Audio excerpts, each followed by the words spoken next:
¿Cómo están mis queridos hermanos? Que el Señor los bendiga, que el Señor los guarde, que al momento de llegar esta transmisión hasta ustedes los encuentre llenos de salud, llenos de fortaleza, llenos de ánimo de parte de nuestro Dios.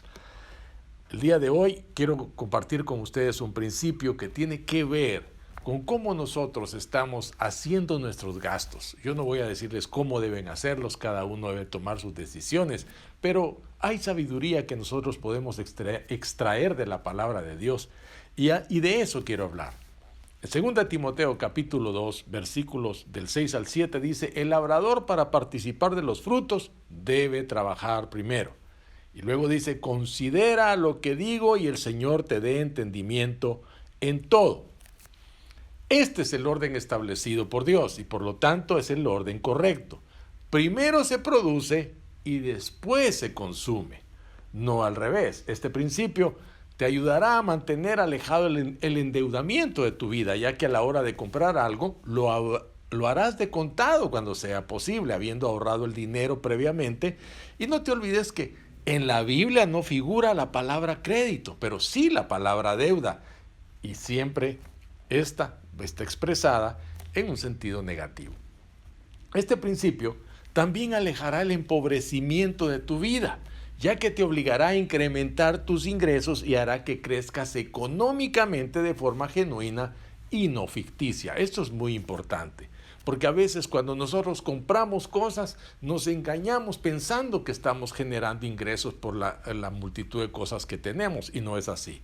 Hay personas que cada vez tienen más cosas y sin embargo viven peor porque crecen en su consumo, pero no en incrementar sus ingresos, y esto hace que cada vez agreguen más presión a su vida. Una forma de ejemplificar esto es comparándolo con una instalación eléctrica, donde cada vez se enchufan más artefactos, pero no se refuerza la línea de tensión. Tarde o temprano, esa instalación terminará colapsando. En realidad, cuando vas a enchufar un nuevo artefacto, lo primero que debes hacer es reforzar la línea eléctrica. Tú no puedes recargar un enchufe con un montón de aparatos y esperar que no haya un colapso en cualquier momento. Entonces, de la misma manera sucede con nuestra economía. Antes de incorporar un nuevo gasto, debemos incorporar un nuevo ingreso para que nuestra economía no sufra un colapso. El crecimiento de la familia debe estar acompañado por el crecimiento económico, porque esa frase de que donde comen dos, comen tres, no es cierto, no es verídica. Cuando uno va al supermercado a comprar los alimentos, ahí es donde se encuentra de golpe con la realidad.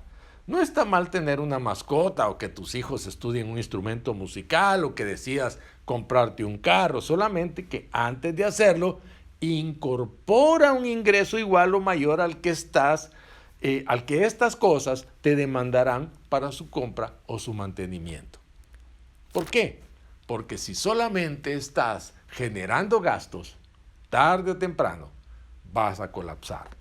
Si incorporar un gasto es inevitable y todavía no puedes generar un nuevo ingreso, utiliza el reemplazo, eliminando un gasto similar al que estás incorporando. No negocies tu porcentaje de ahorro si estás ahorrando, porque estarás sacrificando tu crecimiento económico y en el futuro lo vas a lamentar. No te olvides de que aunque sea una semillita, un poquito, pero ahorra siempre, ahorra siempre. Mucha gente me dirá: no, pastor, que ahora no se puede. ¿Por qué? Porque la cosa está muy difícil, pero siempre puedes guardar un poquito. De poquito en poquito vas a ir construyendo algo que te va a ayudar en el futuro. No se trata de achicar las porciones, sino de agrandar la torta. Para esto, comprométete a no aumentar tus gastos hasta no haber aumentado primero tus ingresos. Recuerda que la Biblia también enseña que el que no quiere trabajar, dice que tampoco coma. Es decir, que el que no produce, tampoco debe consumir. Esta decisión también te ayudará a concentrarte en que mejor es aumentar tus ingresos y hará que con la bendición de Dios lo puedas lograr sin lugar a dudas. Yo quiero hoy aprovechar este momento para bendecir tu vida con entendimiento, para que puedas considerar lo que Dios te enseña y a partir de hoy puedas empezar a producir antes de consumir y alejes de ti todo endeudamiento y empobrecimiento y permitas crecimiento económico sobre tu vida y la de tu familia y todos aquellos que de alguna manera dependan de ti. Te bendigo en el nombre de Jesús y clamo a Dios que esta sabiduría te sea impartida a través de esta palabra. Y le doy gracias a Dios y clamo también porque se te abran puertas de bendición y de prosperidad en todo lo que hagas como está prometido en su palabra. Mis amados, estemos atentos, estemos todos animados, porque en medio de todas circunstancias Dios nos va a sacar adelante. Quiero animarlos a que no cesemos de honrar al Señor con nuestros bienes y con los frutos de todo lo que producimos. Que seamos fieles a Dios, que seamos leales a Dios, dándole nuestras ofrendas. Es a Él al que honramos, es a Él al que le damos. Y la Biblia dice que Él va a llenar nuestros lagares de mosto, que Él va a llenar nuestros hilos de grano, o sea que Él va a retribuir en nosotros con bendición. Hagámoslo con amor, hagámoslo con alegría, como dice su palabra. Así que aquí está el número de la cuenta del banco, aquí en la parte de abajo, para que ustedes puedan enviar sus ofrendas y háganlo con ese principio en mente. Honramos a Dios con lo que hacemos. Así que vamos a prepararnos para lo que sigue, que es el mensaje de la palabra de Dios, y estoy seguro que va a bendecir nuestras vidas.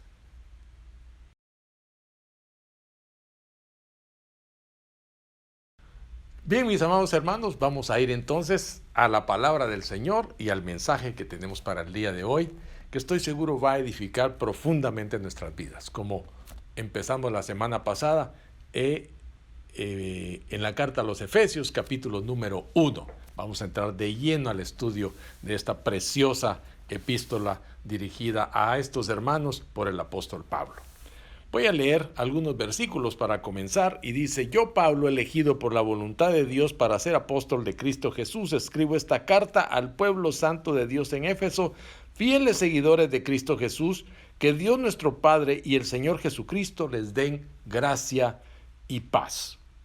Toda la alabanza sea para Dios, el Padre de nuestro Señor Jesucristo, quien nos ha bendecido con toda clase de bendiciones espirituales en los lugares celestiales, porque estamos unidos a Cristo. Incluso antes de haber hecho el mundo, Dios nos amó y nos eligió en Cristo para que seamos santos e intachables a sus ojos. Dios decidió de antemano adoptarnos como miembros de su familia al acercarnos a sí mismo por medio de Jesucristo. Eso es precisamente lo que Él quería hacer y le dio un gran gusto hacerlo. De manera que alabamos a Dios por la abundante gracia que derramó sobre nosotros, los que pertenecemos a su Hijo amado. Dios es tan rico en gracia y bondad que compró nuestra libertad con la sangre de su Hijo y perdonó nuestros pecados. Él desbordó su bondad sobre nosotros junto con toda la sabiduría y el entendimiento. Ahora, Dios nos ha dado a conocer su misterioso plan acerca de Cristo, un plan ideado para cumplir el buen propósito de Dios. Y el plan es el siguiente: a su debido tiempo, Dios reunirá todas las cosas y las pondrá bajo la autoridad de Cristo, y todas las cosas que están en el cielo y también las que están en la tierra. Es más, dado que estamos unidos a Cristo, hemos recibido una herencia de parte de Dios porque Él nos eligió de antemano y hace que todas las cosas resulten de acuerdo a su plan. El propósito de Dios fue que nosotros, los judíos, que fuimos los primeros en confiar en Cristo, diéramos gloria y alabanza a Dios. Y ahora ustedes, los gentiles, también han oído la verdad y la buena noticia de que Dios los salva. Además, creyeron en Cristo. Dios los identificó como suyos al darles el Espíritu Santo, el cual había prometido tiempo atrás. El Espíritu es la garantía que tenemos de parte de Dios de que nos dará la herencia que nos prometió y de que nos ha comprado para que seamos su pueblo. Dios hizo todo esto para que nosotros le diéramos gloria y alabanza. ¿Cómo pudo Pablo escribir una carta como Efesios? La respuesta es que vivió lo que escribió. Cristo tenía el control de su mente, de su actitud, de su corazón, de sus deseos, de su perspectiva, de su cosmovisión. Un principio único giraba en torno a las enseñanzas de Pablo sobre la vida cristiana. Y ese principio era la gracia. Según Pablo, debemos sujetar con seguridad nuestra salvación al sólido cimiento de la gracia, no a las arenas movedizas de la justicia personal. Pero Pablo también enseñó que la gracia es más que un fundamento. Es el combustible que energiza nuestro caminar diario mientras Dios obra a través de nosotros, como dice en 1 Corintios 15:10. Así como no podemos salvarnos a nosotros mismos, no podemos crecer en piedad sin gracia. Pablo escribió sobre la gracia porque vivió por gracia. Sacó este poder espiritual de su estrecha relación con Cristo, a quien le había dado el control total de su vida. Pablo tomó en serio la lección que Jesús enseñó sobre sí mismo y cómo nosotros debemos relacionarnos con Él. Yo soy la vid, ustedes son las ramas. Los que permanezcan en mí y yo en ellos, darán mucho fruto. San Juan capítulo 15, versículo 5. Pablo tomó esto como una norma de su vida. ¿Cómo llegó Pablo a abrazar la gracia de Dios a través de Cristo? La respuesta se remonta al primer encuentro de Pablo con Jesús en el camino de Damasco, como se narra en el libro de los Hechos capítulo 9. La experiencia transformó a Pablo de adentro hacia afuera, de ser un legalista con características de un asesino y odioso a convertirse en el hombre que conocemos como el apóstol de la gracia. Examinemos la historia de Pablo con más detalle, porque realmente, hermanos, no podemos apreciar todas las características de la enseñanza de Pablo en Efesios hasta que entendamos el corazón de Pablo, la fuente de la cual fluye toda su teología. La Escritura nos anima a acercarnos con valentía al trono de nuestro glorioso Dios. Y ahí, dice, lo haremos. ¿Por qué? Porque encontraremos gracia que nos ayude cuando más lo necesitamos. Hebreos 4:16. Acércate al trono en oración ahora mismo. ¿En qué circunstancias te encuentras? ¿En qué circunstancias necesitas su poder misericordioso ahora? ¿Estás en conflicto con un ser querido quizá? ¿O has estado luchando con la culpa o la vergüenza? Ven con valentía al trono. Expresa en oración tu deseo de buscar la gracia al volverte a su palabra, porque estoy seguro que hoy vas a escuchar palabras que van a llegar a lo profundo de tu corazón y te van a mostrar la gracia de Dios. Vamos a orar. Padre, te damos gracias. Y en el nombre de Jesucristo venimos delante de ti a mostrarnos y a mostrarte nuestro corazón, tal como somos, Señor. Sin ocultar nada, sin tapar nada, Señor, tal como somos delante de ti, para que hoy, Señor, tu palabra, que como dice en el Salmo, Señor, es lumbrera a nuestro camino, es luz que ilumina las tinieblas, Señor, hoy ilumine nuestras tinieblas y que seamos enseñados, Señor, y que si hay alguna trampa, Señor, legalística en la que nosotros querramos escondernos para justificar nuestra salvación, hoy sea descubierta para que solo dependamos de tu gracia, de solo en Cristo solamente. Te lo pedimos en el nombre poderoso de Jesús. Amén y amén. Las primeras palabras de Pablo, mis amados, lo identificaron como el escritor y la carta de esta carta a los creyentes en Éfeso como los destinatarios. En este sencillo saludo encontramos pistas sobre quién era Pablo y su misión en la vida. Esta carta dice es de Pablo, elegido por la voluntad de Dios para ser apóstol de Cristo Jesús. Le escribo al pueblo santo de Dios en Éfeso, que son fieles seguidores de Cristo Jesús. Que Dios nuestro Padre y el Señor Jesucristo les dé gracia y paz. Esto lo dice en los primeros 2 versículos. Notemos algunos detalles.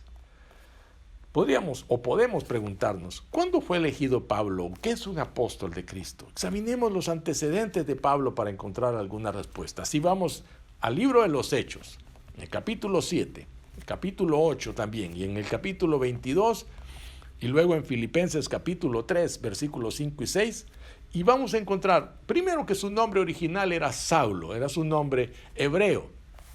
El nombre de Saulo cambia a Pablo, porque Pablo era la forma latina de Saulo.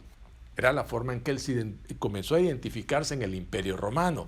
No es la razón de este cambio no es una cosa mística que anda por ahí diciendo de que Dios te cambia el nombre, que como Dios te cambia el nombre, entonces ahora tú eres no sé qué. No, no, no. Era un asunto más bien para identificarse con la gente en el Imperio Romano. Su ciudad natal y sus credenciales eran de rabino judío. Él nació como judío. Entonces, Pablo era un ciudadano de Israel de pura sangre. También era un ciudadano romano de nacimiento. Tras recibir una formación judía completa desde su primera infancia, este joven y brillante Pablo ascendió en las filas como fariseo, la secta más estricta de la religión judía. En sus propias palabras, estaba muy por delante de mis compañeros judíos en mi celo por las tradiciones de mis antepasados, dice en Gálatas 1:14. Pablo iba camino a tomar asiento en el Sanedrín, el tribunal religioso más alto de Israel. Fanáticamente celoso, Pablo decidió acabar con la iglesia como una secta herética, encarcelando y torturando a los cristianos, obligándolos a blasfemar contra Dios. ¿Qué hizo que Pablo dejara de perseguir a los seguidores de Cristo y se convirtiera en un seguidor? Pero un seguidor, diríamos, fanático, aunque no era un fanático, era un hombre que entendía claramente por qué seguía a Jesús.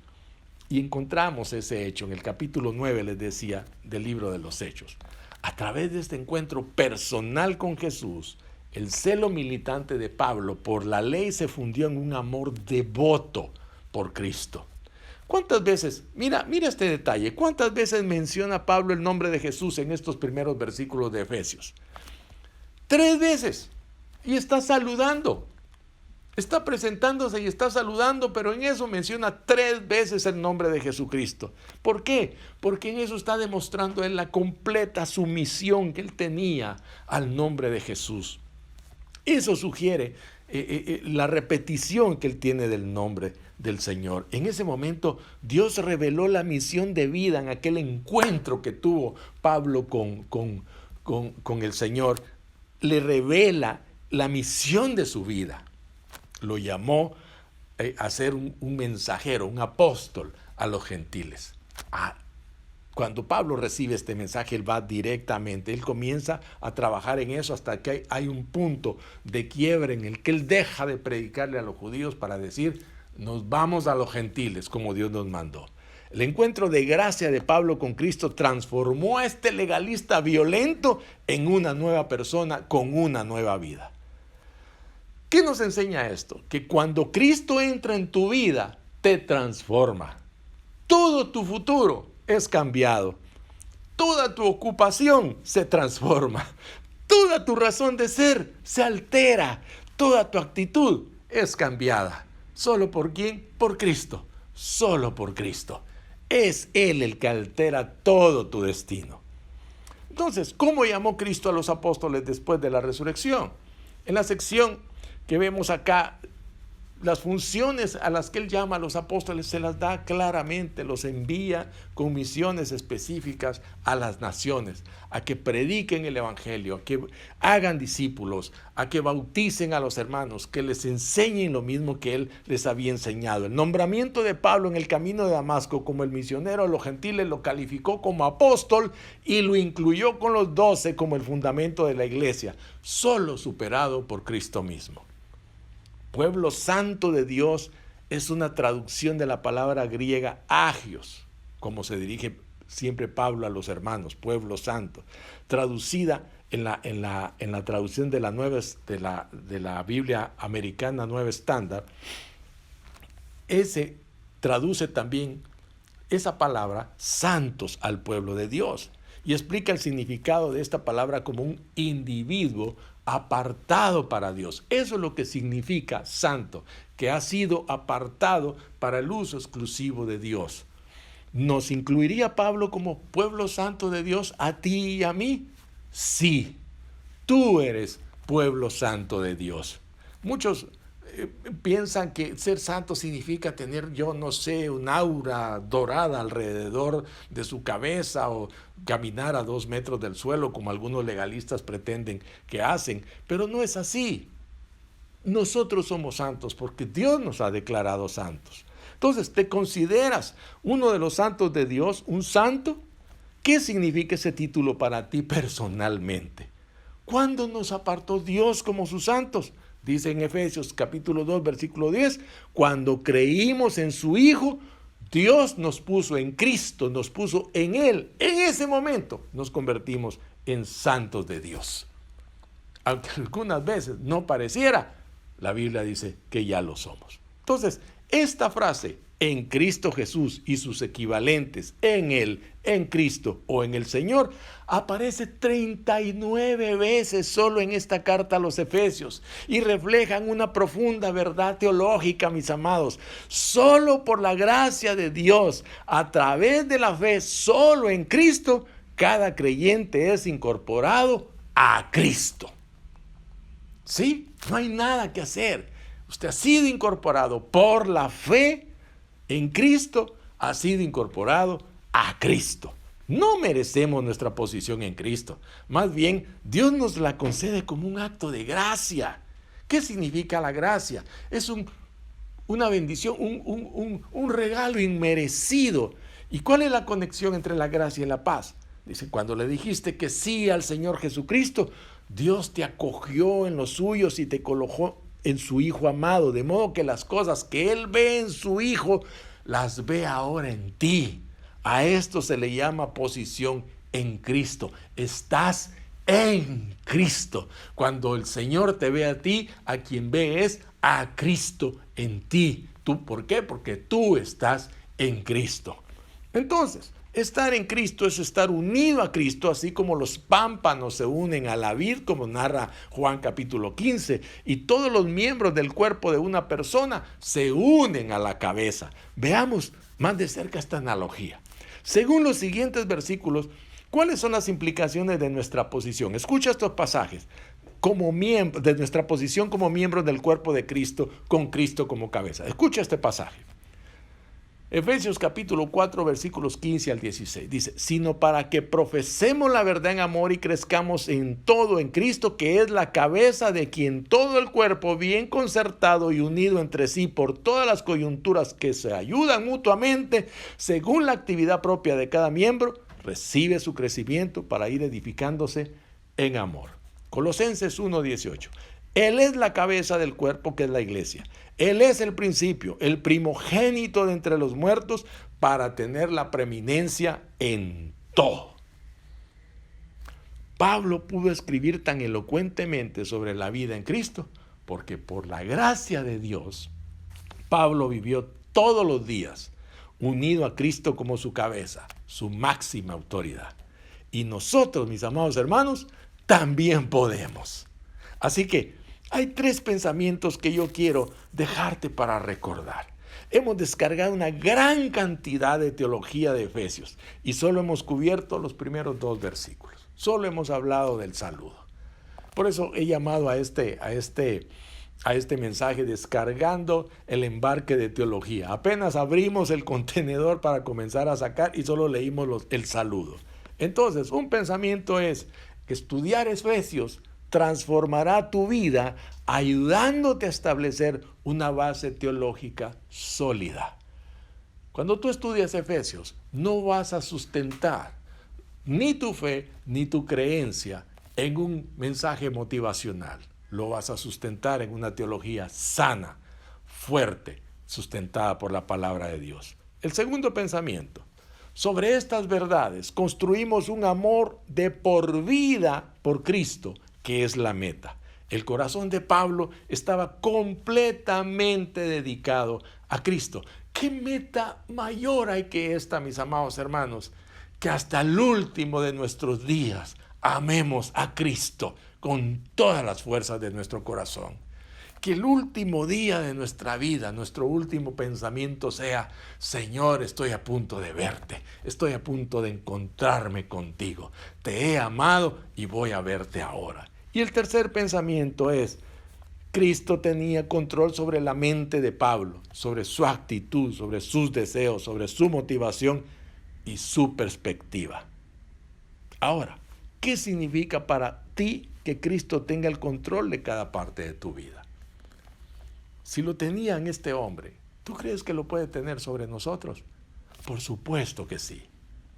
Por supuesto que Él puede tener control absoluto de nosotros. ¿Qué seguridad obtienes hoy de la verdad de que eres el santo de Dios debido a tu unión con Cristo? Mira esta bendición. Leamos lo que dice. La bendición de gracia y paz de Pablo personalmente. Escúchalo de esta manera. Que Dios nuestro Padre y el Señor Jesucristo me dé gracia y paz. No lo leas como les dé, sino me dé gracia y paz, como dice en el capítulo 1, versículo 2. ¿Cómo puedes recibir esa bendición y pasarla a otros hoy en la forma en que te relacionas con ellos? Pablo pudo escribir esta carta, mis amados, como Efesios, esta carta de Efesios, porque primero había construido su vida sobre las verdades contenidas en sus páginas. Él no escribió esta carta porque se le ocurrió, no, él escribió esta carta porque primero su vida estaba construida sobre estas verdades. Hagamos que nuestro objetivo no sea solo aprender las verdades, sino también vivirlas. Porque al vivir las verdades de la palabra de Dios, nosotros entonces vamos a poder pasarlas, vamos a poder transmitirlas, vamos a poder transferirlas a aquellos con los que nos relacionamos. Entonces una vida de gracia y paz será verdaderamente nuestra. Aprendamos, mis amados hermanos, de Efesios, lo que es vivir verdaderamente en la gracia de Dios. Estoy seguro que hoy en este mensaje Dios te va a dar una revelación clara de lo que es su gracia a tu vida.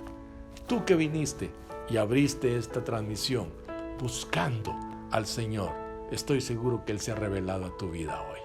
Ruego a Dios que le abras tu corazón y le digas hoy: Señor, te recibo como mi Señor y Salvador. Me arrepiento de mis pecados y te acepto como el Señor de mi vida. Si haces esto, tu vida comenzará a tener un giro de 180 grados y comenzarás a caminar de una manera distinta y a tener una vida abundante como la que Él prometió. Mis amados, nosotros que nos hemos acercado para recibir esta palabra, recibamos también los beneficios del impacto y de la razón por la cual esta palabra ha llegado hasta nuestras vidas, el propósito para el cual fue enviada. Vamos a orar. Amado Padre, te damos gracias y en el nombre de Jesucristo te agradecemos profundamente, Señor, esta revelación de tu gracia a través de esta carta hermosa que le inspiraste al apóstol Pablo para que llegara hasta nuestros días y llegara a nuestros corazones y que nos fuera revelado, Señor, esta gracia maravillosa que tú, Señor, extendiste para nosotros. Hoy, Señor, te rogamos que nuestros corazones se abran con entendimiento y que recibamos, Señor, esta palabra y que empiece a producir en nosotros una transformación que nos lleve a producir vidas, Señor, que no solamente conozcan la verdad, sino que la vivan. En el nombre poderoso de Cristo Jesús te lo ruego y te doy gracias. Bendigo a cada uno de mis hermanos, donde sea que se encuentren, con paz, con bendición, con salud, donde sea que estén. Los bendigo en el nombre de Jesús. Amén y amén. Mis amados, que Dios los bendiga, que Dios los guarde. Por favor, sigan guardando las medidas de bioseguridad. No se descuiden. Les mando un gran abrazo. Tengan hoy un buen domingo con su familia y no se desconecten, que todavía tenemos algo que hacer juntos. Alabar a nuestro Dios con la canción que nuestros hermanos han preparado para que lo hagamos así. Dios me los guarde, Dios me los bendiga.